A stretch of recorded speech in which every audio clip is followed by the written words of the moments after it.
विष्णु को सुदर्शन चक्र प्राप्त होने की संपूर्ण कथा। त्रेतायुग के आरंभिक काल में दैत्यों का अत्याचार अत्यधिक बढ़ गया था। देवलोक, पृथ्वी और पाताल तीनों लोकों में उनका आतंक फैल चुका था। देवता निरुपाय होकर भगवान श्रीहरि विष्णु की शरण में आए। देवताओं ने निवेदन किया, प्रभु, दैत्यों की शक्ति बढ़ती जा रही है, उनकी अवज्ञा से लोक व्यवस्था डगमगा रही है, हमें आपकी शरण के अलावा कोई उपाय नहीं। भगवान विष्णु ने देवताओं को आश्वस्त किया और कहा, मैं शिवजी की आराधना करूंगा, वही जगत के पालन हेतु उचित शक्ति प्रदान करेंगे। विष्णु का कैलाश पर तप। भगवान विष्णु कैलाश पर्वत पर गए। वहां उन्होंने भगवान महादेव की घोर तपस्या आरंभ की। उन्होंने 1000 नामों से शिव की स्तुति की और प्रत्येक नाम उच्चारण पर एक कमल पुष्प शिवलिंग पर अर्पित करते गए। यह तप निरंतर चलता रहा। सिद्धियां कांप उठीं, देवगण चकित हो गए।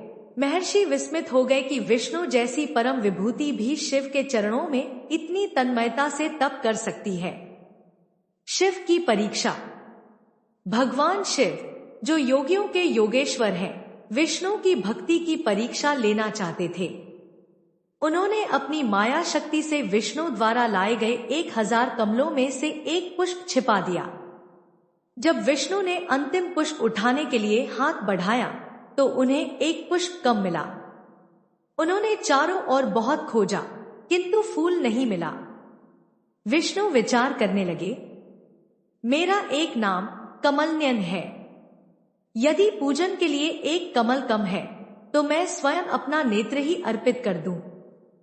विष्णु का अद्वितीय समर्पण। विष्णु ने दृढ़ निश्चय किया और अपने कमल समान नेत्र में उंगली डालकर उसे निकाल लिया।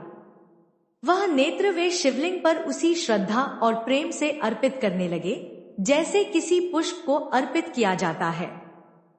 विष्णु की भक्ति, समर्पण और त्याग देखकर समस्त दिशाएं स्तब्ध हो गई। उसी समय भगवान रुद्र प्रकट हुए और बोले, हे विष्णु, तुम्हारी भक्ति से मैं अत्यंत प्रसन्न हूं। तुमने वह कर दिखाया जो देवताओं में भी असंभव है। सुदर्शन चक्र का वरदान। भगवान शिव ने विष्णु से वरदान मांगने को कहा। विष्णु ने विनम्र भाव से कहा, प्रभु, दैत्यों का विनाश करके लोक कल्याण के लिए मुझे एक ऐसा अजेय शस्त्र प्रदान करें जिसे कोई भी परास्त न कर सके। भगवान शिव ने मुस्कुराते हुए अपने तेज से उत्पन्न एक दिव्य चक्र विष्णु को प्रदान किया।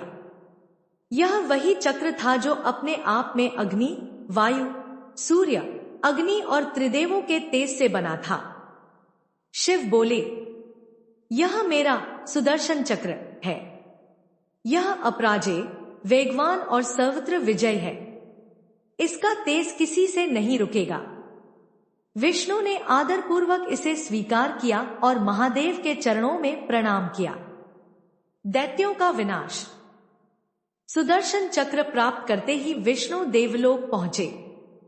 दैत्यों ने उन पर आक्रमण किया, पर केवल एक ही प्रहार में सुदर्शन चक्र ने असुर बल को नष्ट कर दिया। दैत्यों का अभिमान चूर हो गया और देवताओं के तीनों लोक पुनः सुरक्षित हो गए। देवता विष्णु और शिव की जय जयकार करने लगे। इसका आध्यात्मिक रहस्य। कमलनयन विष्णु का नेत्र अर्पण। यह चरम भक्ति का प्रतीक है कि भगवान भी भगवान की शरण में जाकर साधना करते हैं। शिव विष्णु एकता का प्रतीक।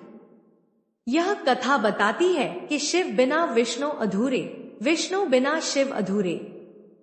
सुदर्शन चक्र धर्म, सत्य, समय और न्याय का अनंत चक्र है जो अधर्म का विनाश करता है।